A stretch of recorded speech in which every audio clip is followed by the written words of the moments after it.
Today I'm going to teach you how to repair a hole in a sheetrock wall and save a bunch of money.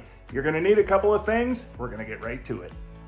You'll need some all-purpose joint compound, a drywall patch to match the size of hole that you have, a sheetrock taping knife. I like to use between 4 and 6 inch wide one. Then you'll need some sort of vessel to hold the sheetrock mud, and last but not least, some sandpaper or a sanding block like this one.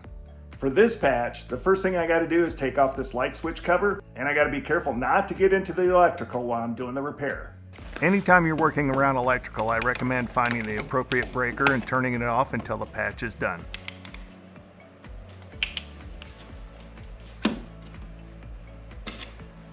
Hey guys, little pro tip, when you're taking those little tiny screws out, put them in a baggie so you can find them later. Now that we successfully removed the switch plate cover, we can start the repair. Lightly sand the area and wipe off any dust before applying the patch.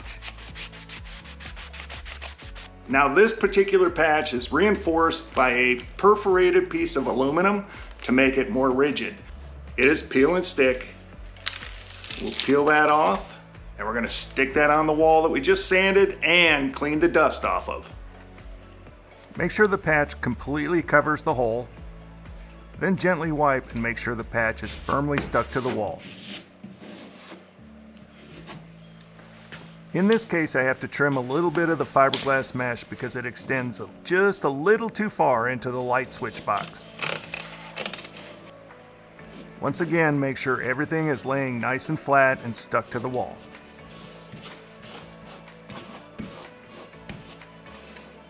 Now that our patch is successfully installed on the wall, it's time to put some joint compound on it, or commonly referred to as mud. Let's get in the mud.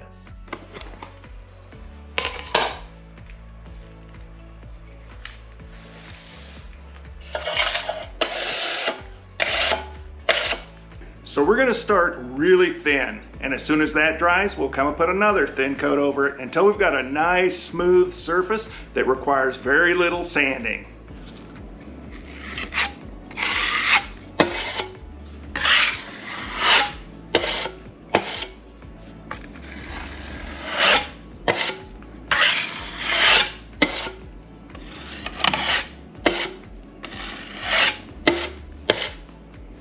Don't be discouraged if it looks rough on the first coat. As soon as this dries, we're going to come back and smooth it out even more.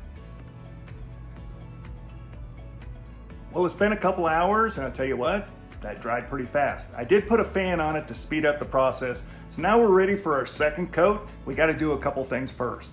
Now we do want to take the mud knife and scrape over this patch, knock any big chunks off, and then we'll take the sanding pad, lightly touch it up, then we'll put our second coat on it.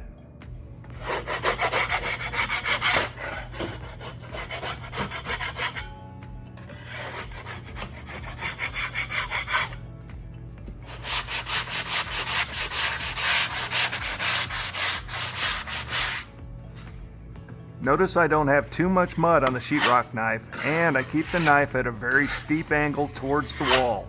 This ensures that the mud goes on even and smooth.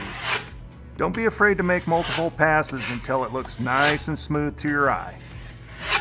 Okay, much like before, it's a waiting game. We're going to let this dry out a little bit. As soon as it gets dry, we're going to come back and sand it again and see if it's good enough.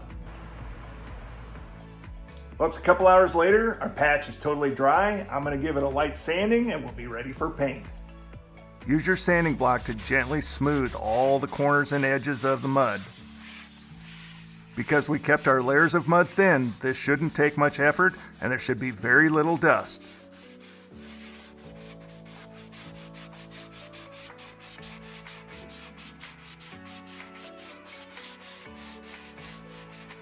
It's always good to run your hand across to see if it feels as good as it looks.